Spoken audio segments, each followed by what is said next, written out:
Bok ekipa, ja sam Marija, resourcing koordinator u Q. Nedavno sam napunila 2 godine na toj poziciji. Tu sam došla svježe sa faksa.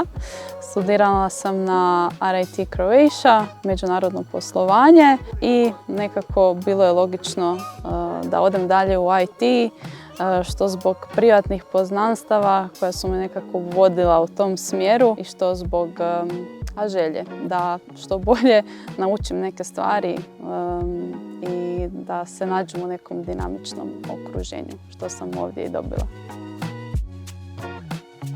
Resourcing u Q obuhvaća jako puno stvari, od različitih reportinga do vođenja evidencije gdje se koja osoba nalazi na kojem projektu u svakom trenutku. U prošlosti, u sadašnjosti i u budućnosti. Resourcing je inače tim sa najmainstream imenima, tako da smo tamo 2 Ivana, Ana i 1 Marija, tako da prava kombinacija dobra. U slobodno vrijeme volim se baviti dizajnom interijera, zato što vjerujem da svako ko radi od 9 do 5 za monitorom i ekranom mora naći hobi koji radi od 5 do 9 na večer onda. Tako da to mi unese malo kreative u život kad mi zafali. Za sad kao hobi, a možda nekad nekakav side hustle u budućnosti.